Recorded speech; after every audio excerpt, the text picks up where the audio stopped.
नमस्कार प्रेक्षकांनो, स्वागत आहे आपल्या मराठी यूट्यूब चॅनलवर। आज आपण पाहणार आहोत कोरोना कसा आला। एप्स्टीन फाईलमध्ये मोठा खुलासा। एप्स्टीन फाईलनुसार कोरोना व्हायरस चीनमधून आलेला नाही, तर ही कोट्याधीशांची पूर्वनियोजना चाल होती, ज्यामध्ये बिल गेट्स यांची मुख्य भूमिका होती। बिल गेट्स हे जगातील सर्वात श्रीमंत लोकांच्या यादीत येतात।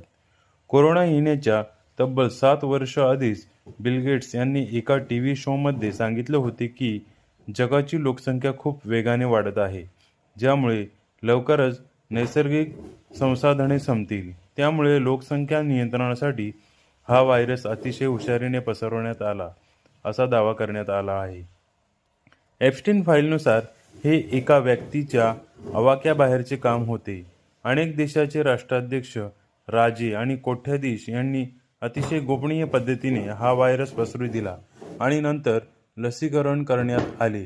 या फाईलमध्ये असेही सांगितले आहे की लसीकरणामध्ये काही असे ड्रग्ज मिसळलेले होते, ज्यामुळे लोकांना नपुसंग बनवले जात होते। तुम्हीही कोरोना व्हायरस आल्यानंतरची लस घेतली होती का? किंवा किती वेळा लसीकरण केले होते? कमेंट्समध्ये नक्की सांगा आणि आपल्या चॅनलला लाईक, सबस्क्राईब, शेअर आणि कमेंट्स करायला नक्की विसरू नका। धन्यवाद।